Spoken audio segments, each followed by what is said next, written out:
अस्सलामुअलैकुम, वेलकम है आप सभी का इस नई वीडियो में। तो जितने भी जम्मू कश्मीर के स्टूडेंट्स हैं जिनको इस साल जेकेबीओपी बीएससी नर्सिंग पैरामेडिकल और टेक्नोलॉजी कोर्सेज का एग्जाम देना या एडमिशन्स करने हैं, इस बार इन काउंसलिंग में पार्टिसिपेट करना है, तो ये वीडियो इंपॉर्टेंट रहेगा। आप सभी जानते हैं कि आपका बीएससी नर्सिंग, बीएससी पैरामेडिकल और बीएससी टेक्नोलॉजी कोर्सेज का जो रजिस्ट्रेशन का प्रोसेस है वो हमारा चल रहा था। अभी आज 7 अप्रैल है और आज आपकी रजिस्ट्रेशन की लास्ट डेट है। जिन भी बच्चों ने अभी तक अपने एप्लीकेशन फॉर्म्स सबमिट नहीं करे हैं वो अपने फॉर्म्स को as soon as possible submit करें, क्योंकि लास्ट डेट एक्सटेंड होने के ज़्यादा चांसेस नहीं है।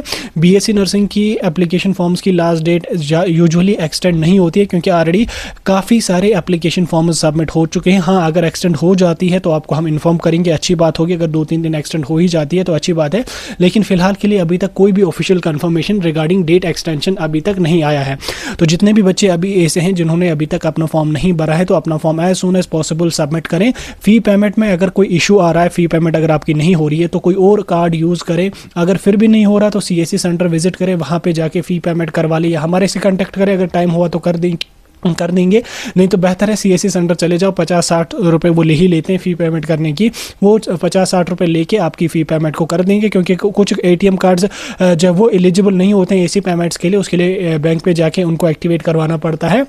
तो अगर नहीं हो रही है तो टाइम अपना वेस्ट ना करें। साथ में कैटेगरी के जो बच्चे हैं जिनको अभी कैटेगरी अपनी पेंडिंग है, देखो मैंने आपको रजिस्ट्रेशन से 20 दिन पहले एक वीडियो अपलोड किया था। मैंने आपको बोला था कि आप अपने डॉक्यूमेंट्स को प्रिपेयर करके रख लें, खासकर कैटेगरी। और साथ में हमने टेलीग्राम, इंस्टाग्राम, हर सोशल मीडिया प्लेटफॉर्म पे एक पोस्ट भी शेयर किया था जिसमें हमने बच्चों से रिक्वेस्ट करी थी कि अगर कोई डॉक्यूमेंट आपका पेंडिंग है तो उसको बना लो, बाद में उसको नहीं लगा सकते हो।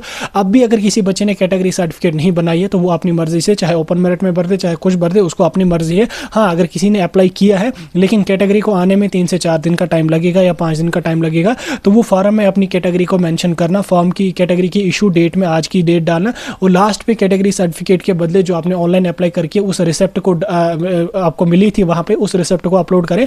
मे बी वो आगे चल के कंसिडर आपको की जा सकती है, लेकिन usually according to rules, according to regulations, category certificate आपकी जो है वो लास्ट डेट रजिस्ट्रेशन से पहले इशू हुई होनी चाहिए, यानी कि लास्ट डेट रजिस्ट्रेशन से पहले आपके पास कैटेगरी आपकी होनी चाहिए। और उसके अलावा कोई स्टूडेंट अगर ऐसा है, बट जैसे मैंने आपको प्रोसेस बोला कि वैसे कर लो, वैसे चांसेस हैं आपकी एक्सेप्ट हो सकती है। बाकी अगर एक्सेप्ट ना भी हुई तो आपको ओपन मेरिट में वो शिफ्ट कर देंगे, रिजेक्ट आपका फॉर्म नहीं होगा। इसके अलावा कोई कैंडिडेट अगर ऐसा है जिसकी कैटेगरी सर्टिफिकेट अभी इस अप्रैल के महीने में वैलिड है लेकिन अप्रैल की लास्ट दिनों में उसकी एक्सपायर हो रही है, 15-20 अप्रैल को एक्सपायर हो रही है, तो उसको कोई मसला नहीं है, वो कैटेगरी सर्टिफिकेट को यूज़ कर सकता है। वो पुरानी कैटेगरी सर्टिफिकेट के डेट्स को यूज़ कर सकता है। उसके अलावा आप अभी से ही नई कैटेगरी सर्टिफिकेट को बनाने का प्रोसेस स्टार्ट कर लें, क्योंकि ऑनलाइन मोड में विद इन 7 to 8 डेज आपकी कैटेगरी सर्टिफिकेट बन जाती है।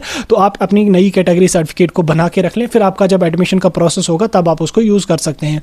उसके अलावा अभी अगर आप देखोगे अपने एप्लीकेशन फॉर्म्स का स्टेट्स, वहाँ पे आपको फॉर्म चेकइट पे नो आ रहा होगा। बहुत बच्चे कन्फ्यूज हैं कि फॉर्म चेकइट पे नो क्यों आ रहा है। देखो, वो सभी बच्चों को सेम प्रोसेस है, वो फॉर्म आपके चेक अब नहीं होते हैं। अब आपके फॉर्म्स की वेरिफिकेशन, फिजिकल वेरिफिकेशन आपके एडमिशन के टाइम पे होती है। इवन काउंसलिंग के टाइम पे भी आपकी डॉक्यूमेंट्स की वेरिफिकेशन ऑनलाइन मोड में अगर काउंसलिंग होती है तो नहीं होती है। आपको फिजिकली जिस टाइम एडमिशन होगा उस टाइम आपके डॉक्यूमेंट्स की वेरिफिकेशन करवा दी जाएगी। बाकी फॉर्म चेकइट पे अगर नो है तो कोई मसला नहीं है, फी पेमेंट हुई होनी चाहिए, वो इंपॉर्टेंट है। ठीक, डॉक्यूमेंट भी अगर कोई पेंडिंग है तो भी कोई मसला नहीं है, वो आप एडमिशन के टाइम उसको लगा सकते हैं। बस fee payment is mandatory, fee payment हुई होनी चाहिए। फी पेमेंट हो गई तो आपका फॉर्म सबमिट हो गया। ठीक, इसके अलावा अगर हम रजिस्ट्रेशन की बात करें तो अराउंड 22,000 अभी मॉर्निंग में एप्लीकेशन फॉर्म सबमिट हो चुके हैं। अभी आज का पूरा दिन है, 2-3 हज़ार फॉर्म सबमिट हो सकते हैं, तो लगभग 24 से 25 हज़ार फॉर्म बड़ी मुश्किल से सबमिट हो सकते हैं, 25,000 तक सबमिट हो सकते हैं। बाकी हम आपको कल इन्फॉर्म कर देंगे कि कितने फॉर्म सबमिट हो गए, वो हम आपको बता देंगे। फिलहाल के लिए आज रजिस्ट्रेशन की लास्ट डेट है, आज रात के 12 बजे तक आप अपना फॉर्म सबमिट कर सकते हैं, लेकिन 12 बजे का वेट नहीं करना है, आपने आज दिन में ही अपना फॉर्म सबमिट करके रख लेना ताकि कुछ पेमेंट का इशू या कोई और अदर इशू ना बने। और उसके अलावा अगर आपको फॉर्म में कहीं पे इशू आ जाए, यानी कि कोई साइट क्रैश हो जाए या कुछ और इशू हो जाए, 3-4 बार ट्राई कर लेना, फॉर्म आपका सबमिट हो जाएगा। और फी पेमेंट में भी 2-3 बार पहले आप अपने एटीएम कार्ड से ही ट्राई कर लेना, अगर हो जाती है तो अच्छी बात है, अगर ना हो गई तो किसी सीएससी सेंटर विजिट करके वहाँ पर फी पेमेंट करवा लेना। बाकी जितने बच्चों ने अपने फॉर्म अब सबमिट करे हैं, आप अपनी प्रिपरेशन पर ध्यान दें। 26 अप्रैल